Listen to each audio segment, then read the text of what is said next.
Welcome friends to a review on a 2024 Toyota Land Cruiser. This is the base 1958 model, and it's always a pleasure to get these base or lower trim level press cars to review because it's just more realistic as to what a consumer would actually buy. And if I were in the market for a Land Cruiser, it would be this 1958 model. I think it's the best value proposition. It stickers for about $57,000. Then you have the mid-level Land Cruiser, which is going to go for about 64 grand. And there is the first edition at the top, which goes for over $74,000. I really don't recommend that. You can see all of the detailed specs and features that each trim level is going to come with on Toyota's website, so I'm not going to waste too much time with that. And make sure to stay tuned until the end of this video, where I'm going to share with you how you can save between $3,000 to $5,000 off the MSRP of a 2024 Toyota Land Cruiser. But all of these Land Cruisers, they are going to be powered by the 2.4 liter 4-cylinder engine with the nickel metal hydride battery pack unit. So we have here the iForce Max powertrain, producing a total system output of 326 horsepower and 465 pounds-feet of torque. These SUVs, they can tow up to 6,000 pounds. And regarding the fuel economy, these products, they get 22 in the city and 25 out on the highway. Now, before we get into the driving segment, I just want to talk about the exterior looks real quick, because these Land Cruisers, they look way better in person than they do in the pictures and in videos. A two-dimensional photo or video can never do a lot of these new cars justice, because in person, these SUVs, they have a lot of presence, and I really like the shape. I mean, yeah, I get it. This is just a generic box, but trust me, in person, it looks way better. And I do love the Toyota Heritage design elements, like that front grille. It really sets it off, and it gives this vehicle a much more premium vibe. A lot of people are taking notice to the Land Cruiser, and people know just by looking at this that it's not just some generic economy grocery getter. This is a much more upscale off-road vehicle that costs some money. So overall, I'm a big fan of the looks, but let me know your thoughts in the comment section below. Now, something to keep in mind regarding the 1958 models is you don't have a lot of color options, but I will say this meteor shower kind of gray color that we have here is phenomenal. I love the metallic flake, and it really gives this vehicle a premium vibe. So once again, that's another reason why I would stick with the 1958, and I would try to get this meteor shower color as well. And we do have here the base 18-inch wheels wrapped in 245 wide tires. When you step up in trim level, you still get the 18-inch wheels, but you begin to get 265 wide tires in all four corners. I'm not sure if the wheels themselves are a bit wider in the higher trims. I just know that the tires get wider. And with the mid-level Land Cruiser, you are able to get an optional 20-inch wheel as well. I don't really think that's necessary. I think the 18s look fine, and I really love the ride quality here as well. So with all of that established, let's go ahead and let's get into my driving impressions.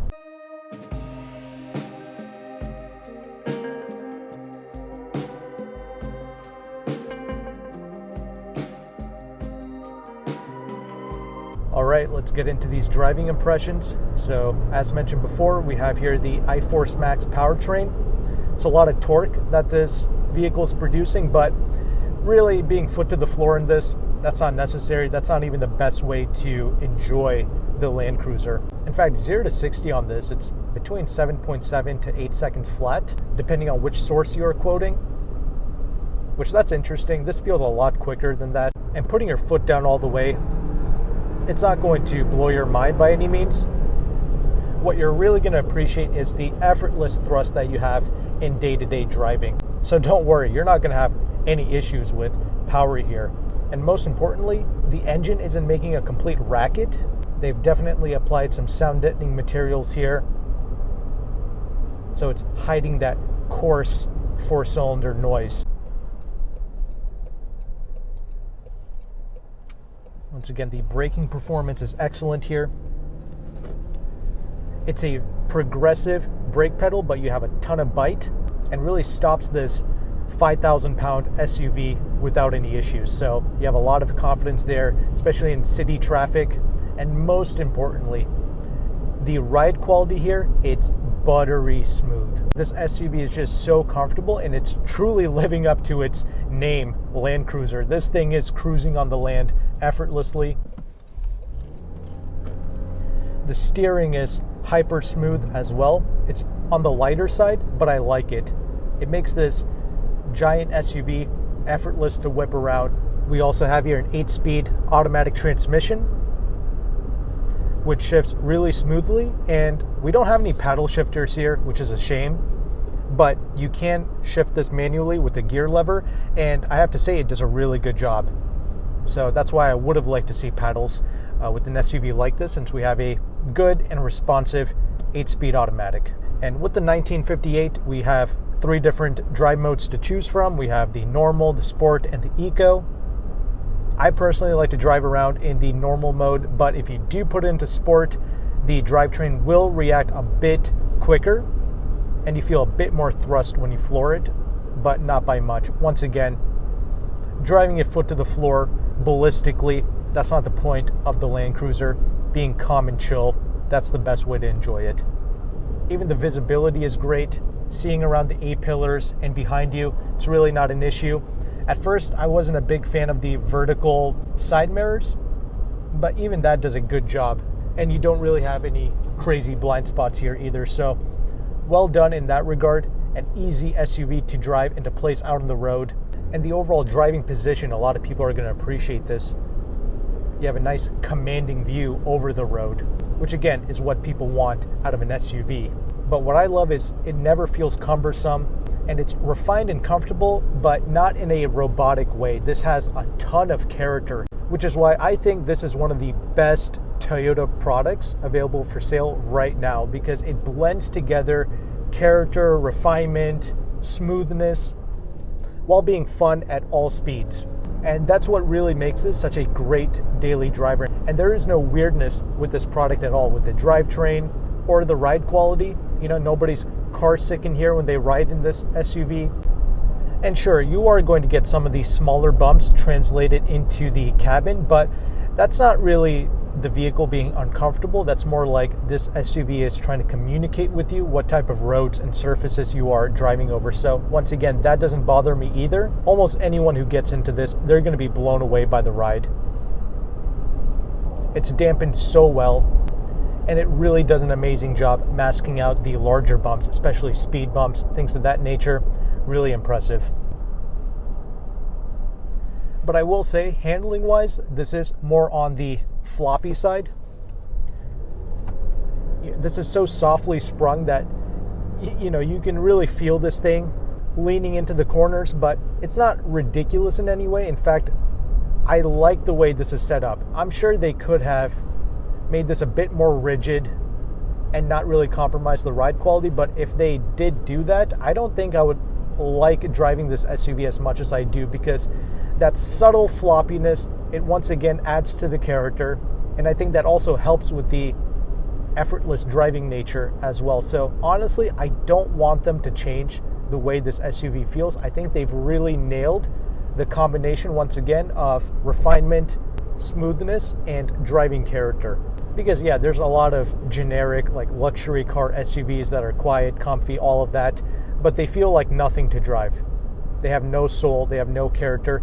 This is unlike any of that stuff. This has that luxury car quality, but with its own Toyota / off-road charms embedded into the driving DNA, if you will.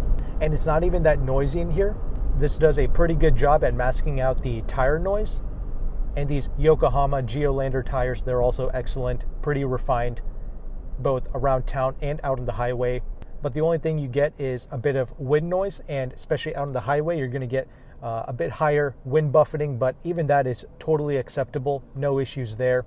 In fact, it's expected out of a tall SUV like this, and it's not going to bother anyone. That's the most important thing. Driving this SUV, it never gets obnoxious.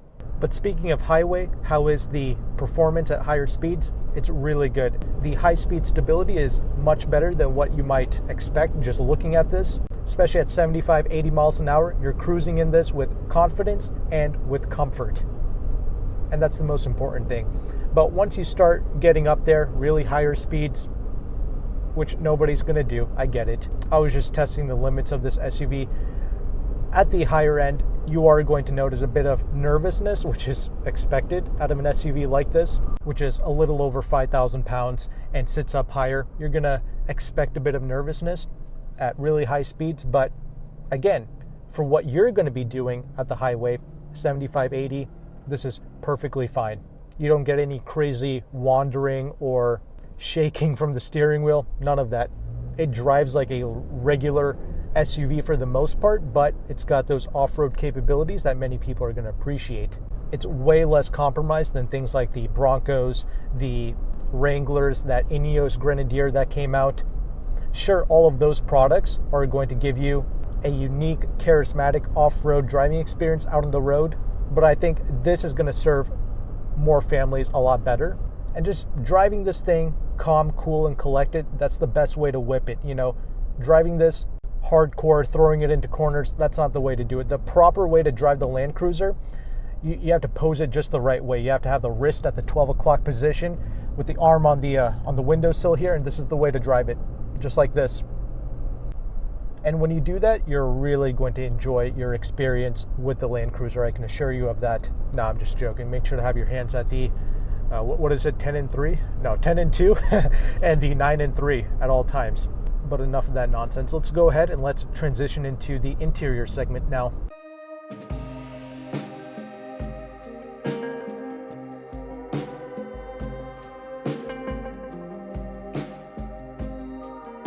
Okay, now that we are stopped, let's go ahead and let's talk about this interior space. Overall, I really like the layout. However, almost this entire cabin, it's constructed from hard touch plastics. Like the door panels, the sides of this center console. I mean, almost all of it, it's hard touch plastic, except on the front dash area here, we have this really nice soft material, but also on the front dash area, there is some hard touch plastic being used.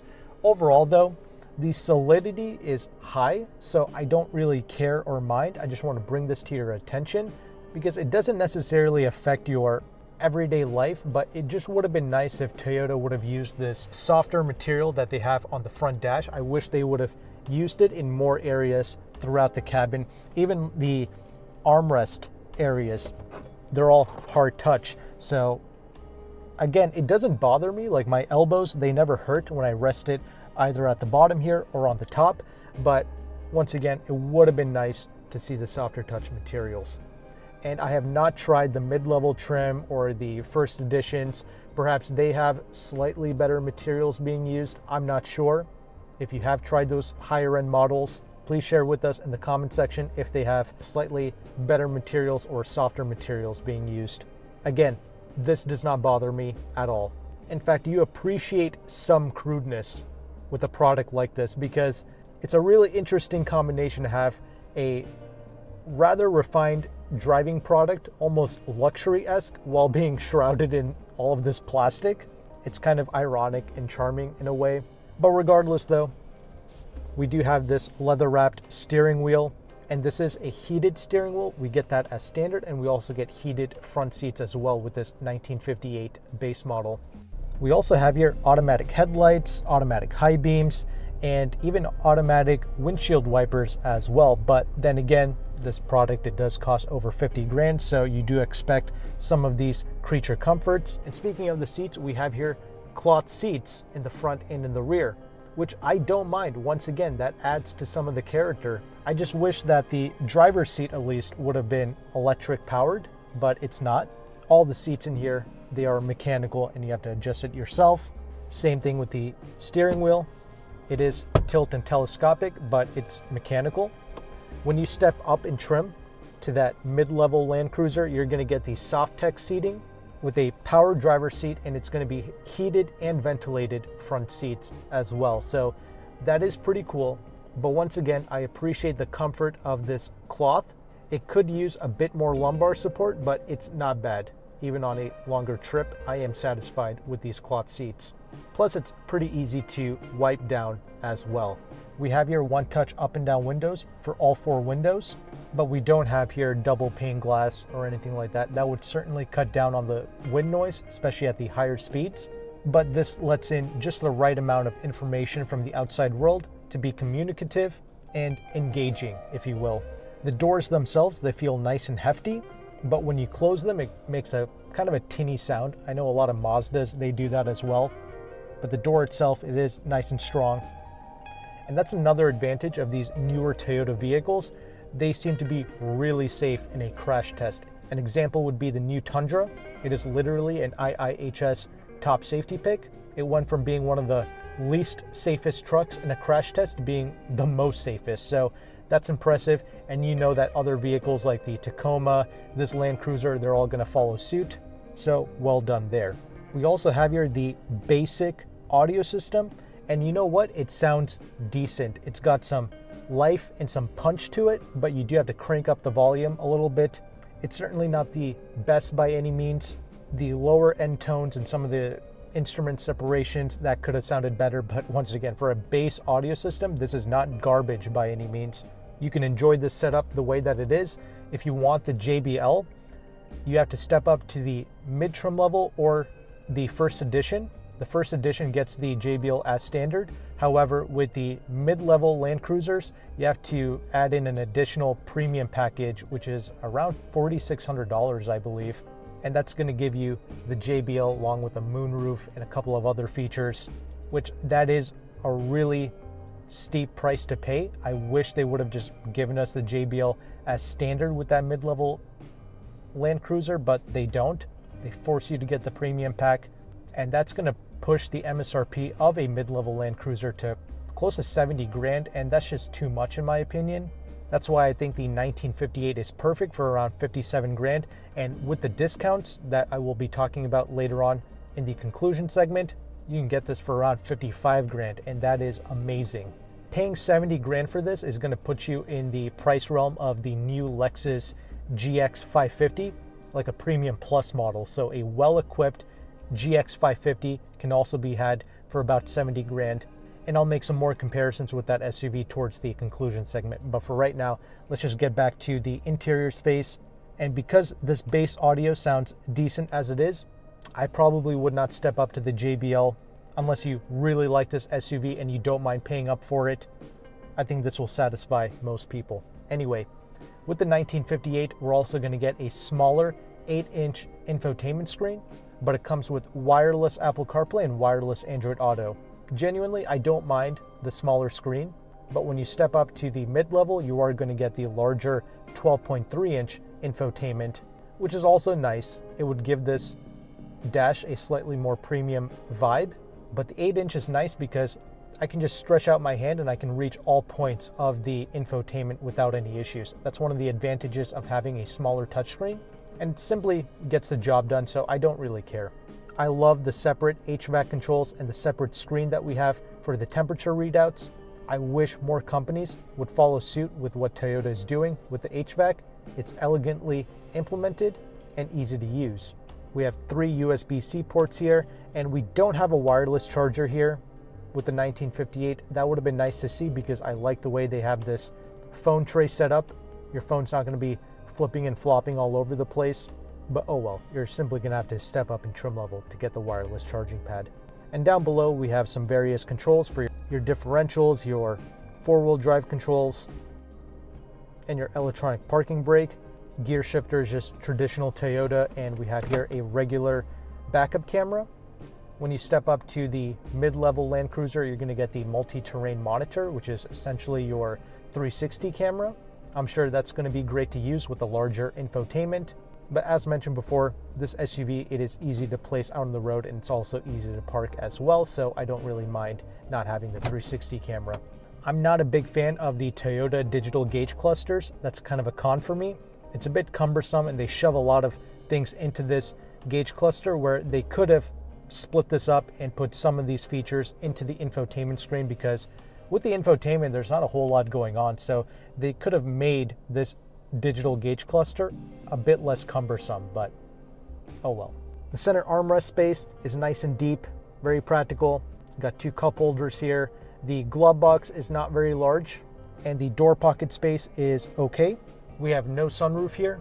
With the base, as mentioned before, you have to step up to the mid-level vehicle with the premium package to get a sunroof. However, we do have the garage door home link embedded into the rear view mirror. And let's go ahead and let's talk about the rear seating space. So I am 5'11".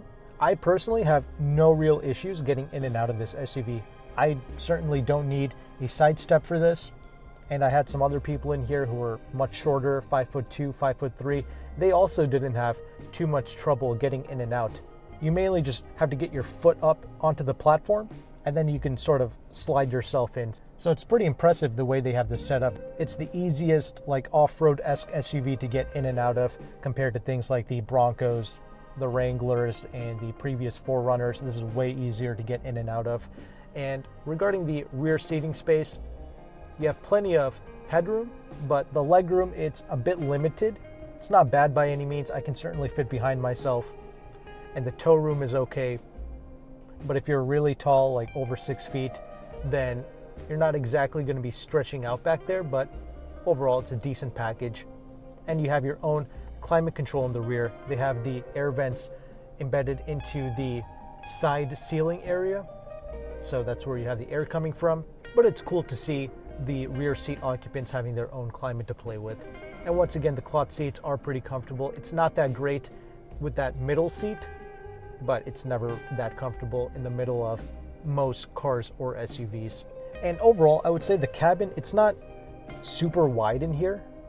Like even in the front area, I feel a bit constricted, even though I have, once again, good headroom and the legroom is nice in the front. However, my knees just don't have a lot of space to stretch out, which again, at 5'11", it doesn't bother me that much, but if you're over 6 feet and you want to stretch out your knees, or you have like a wide driving position, then that's just something to watch out for.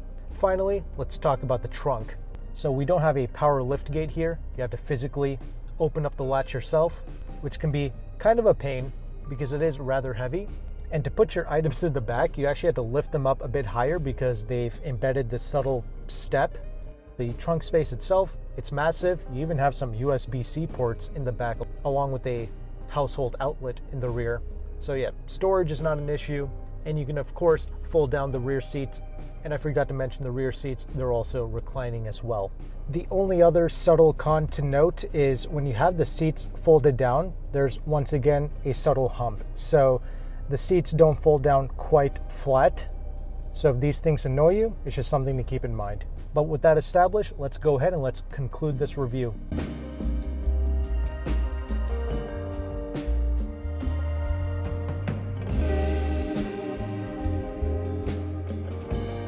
Concluding thoughts on the 2024 Toyota Land Cruiser. As you can see, I am a big fan of this product. I personally think this is one of the best new Toyota vehicles available for sale. I love the overall driving demeanor. I like how easy it is to place out on the road. We have effortless thrust here with the iForce Max powertrain. And in typical Toyota fashion, we have here an easy to use ergonomic interior space. And I like the charm that they have been able to inject into this vehicle. I love the cloth seats, the separated HVAC, the massive trunk. And as the name would suggest, the Land Cruiser, it is genuinely cruising over the land without any issues. So well done there. I guess my only real cons is this vehicle, it doesn't quite reach its estimated fuel economy figures, at least when I drive it, but keep in mind, I am a rather aggressive driver. I do like to step on it and I like to get to my destination quickly. Sure, you can argue that this chassis and this SUV in general, it's got a bit of floppiness, but once again, I think that adds to the character. I don't really want them to change the way that this product drives. The only other things are the cabin, it doesn't feel super wide. So if you like to sit in your vehicles and have your legs spread out, then that's not going to be that comfortable if you are a taller individual. I'm 5'11", I have no issues with comfort. I just thought I would bring that to your attention. But overall, aside from the subtle nitpicks, I love whipping around the Land Cruiser. It is such a satisfactory daily, and it's very capable as well off-road. without really any of the compromises associated with an off-roader like you would find with the Wranglers, the Broncos, etc. Now, I haven't tried the new Lexus GX yet. I hope to sometime this year, but because the GX exists, that's one of the reasons why I don't want to overpay necessarily for the Land Cruiser. I do think this 1958 model, it's the best value proposition at 57 grand, and it gets even better with some discounts. But if you remember the previous Land Cruiser, that was a rather expensive product. It was the ultimate stealth wealth incognito daily driver that you could possibly drive around in, because we had the Land Cruiser before, and then we had the Lexus LX 570. So the Land Cruiser at the time, it was going for about 87 grand, and for about 5 to 6 grand more, you could get the luxury branded Lexus LX 570. Essentially the same vehicles, but it just depended on who you wanted to be. Did you want to be the stealth wealth person in the Land Cruiser, which it literally looked like a Sequoia or some regular Toyota family hauler? And those who knew, they knew that it was a proper off-road, bulletproof SUV that costed close to 90 grand. Or did you want to be more flashy, and did you want to flex the Lexus badge by going with the LX 570? The choice was up to you. Now, of course, being the Lexus branded product, many people would gravitate towards that for the better material choices and the better design language on the interior space, along with a better dealership support, being that it's a Lexus as opposed to a Toyota. So that was one of the reasons why you might go with the LX 570 over the Land Cruiser. But mechanically, they were identical. They both had the 5.7 liter naturally aspirated V8 engine. But now with this new Land Cruiser and with the new Lexus GX, things are a bit more complicated because we have two totally different powertrains to choose from. Do you prefer this Hybrid Max from Toyota, or would you rather get the twin turbo V6 in the new GX 550 with the 10-speed automatic transmission? The GX does make a bit more horsepower and torque, but keep in mind the GX weighs about 5,600 pounds, whereas this Land Cruiser weighs about 5,000 pounds. So in the real world, they should be about the same in terms of quickness, although the power delivery is totally different, right? From a twin turbo engine to this 4-cylinder hybrid. And the GX gets way worse fuel economy in the city. It's like 15 in the city, and I believe 21, 22 out on the highway. Whereas here, we get 22 city, 25 highway. Sure, I don't quite meet those numbers, but still getting 18, 20 in the city for such a massive SUV is pretty good. And if you're a bit more mellow on the throttle than I am, you should be able to get closer to 22 with the Land Cruiser in the city. Now, something else to consider with the GX 550 is it has a max tow rating of up to 9,000 pounds, as opposed to this Land Cruiser, which can only tow up to 6,000 pounds. So that could also influence your purchasing decision. And you also have the typical things like one's a Lexus, the other is a Toyota. Especially if you're paying close to 70 grand, I think a lot of people, they're going to want to whip that Lexus and also get the better dealership support as well, along with a better interior space and more prestige, of course. But don't disregard the Land Cruiser. It's got that heritage Toyota swagger going on. And once again, people are taking notice to this. So it's not like the previous generation Land Cruiser, which looked like a generic Sequoia to people who didn't know any better. That vehicle had no real presence to it for the most part. Whereas this Land Cruiser, it's different. People know that this isn't just some regular Toyota when they look at it. So it just depends on who you are and what you value. Again, I hope to try the new GX 550 for you soon. But as promised at the beginning of this review, here's how you can save between $3,000 to $5,000 off the MSRP of these 2024 Land Cruisers. You can reach out to a broker named Jim. Jim is one of the largest Toyota brokers in the United States, and he has partner dealerships in Pennsylvania and in California. And their discounts, they range between 3 to 5 grand off MSRP. If it's a vehicle that's on the lot, then you can get closer to 4 to 5 grand off the MSRP. And this also depends on the trim level. But if you're ordering a Land Cruiser, or if you want like an incoming unit to one of their partner dealerships, then the discount is going to be closer to 3 grand. And this is fantastic because there's still a bunch of dealerships charging over MSRP for this, which is complete nonsense. Do not pay over sticker for these Land Cruisers. It's simply not worth it. But if you want to work with Jim, he is able to ship nationwide. I've purchased 2 vehicles from Jim, had them both shipped, never had an issue. And he does charge a broker fee to access his deals and his discounts, but if you text him and you mention my channel, Meyn Motor Group, he will take $50 off of his broker fee. So I really appreciate him doing that for my audience. And again, he just has a phone number that you text. Make sure to include your zip code, the trim level that you want, and approximately what your credit score is to make the process go by a bit faster. And he also has a page on the Leasehackr forum, so you can check him out there, and you can also see his customer reviews as well. I'm gonna have Jim's information in the description box below. If you found value with this content, make sure to like and subscribe. Thank you again for watching. Take care and goodbye.